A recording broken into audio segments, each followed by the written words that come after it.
changing your life one story at a time. This is the Chicken Soup for the Soul podcast with Editor-in-Chief Amy Newmark. Hey, it's Amy Newmark with your daily dose of Chicken Soup for the Soul inspiration. It's Thoughtful Thursday, and that's when I share a story that made me think. One that just keeps popping into my head, even though I've read tens of thousands of Chicken Soup for the Soul stories. This story is from Rebecca Hill.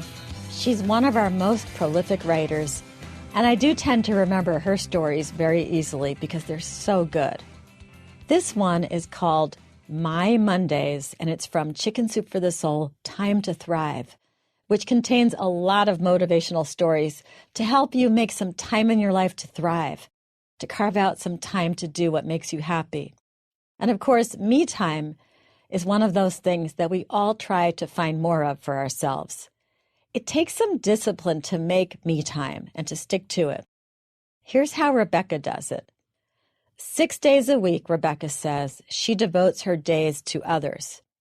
Tuesday through Saturday, she works at 2 part-time jobs that basically add up to at least 1 full-time job. Both jobs involve being of service to other people. One of Rebecca's jobs is being a circuit trainer at Curves, which is a chain of workout facilities in California. And there, Rebecca makes sure that her clients get a fantastic workout while also having fun. This usually means entertaining them while also coaching them and persuading them to work harder and really feel the burn. Rebecca's other job is as an innkeeper at Channel Road Inn. And there, in addition to baking lots of homemade goodies, she greets the inn's guests, and she helps them make plans for their time in Los Angeles.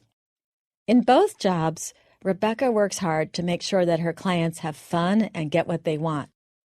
And at the inn, Rebecca needs to draw out the guests and figure out what activities they should do while in the LA area, what would make them happy. She says it's sometimes hard for the guests to tell her what they would like to do.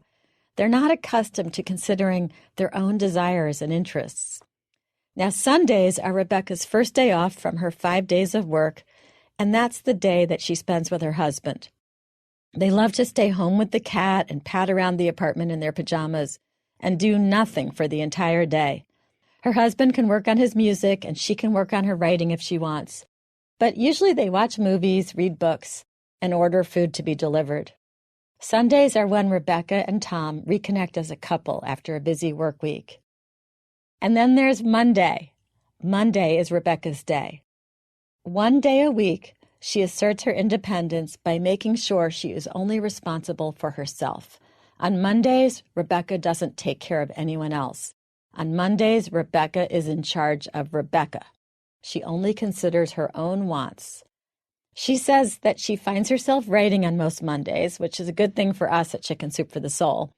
But she'll also go shopping, she'll take herself out to lunch or go meet a friend. She'll use a Groupon for something fun like a manicure, or she'll just stay home and play with the cat. Rebecca says that she calls Mondays my days, and she looks forward to them all week. They allow her to recharge and to get ready to be of service again to her workout clients and to the guests at the inn. I don't think that too many of us can carve out a whole day for me time.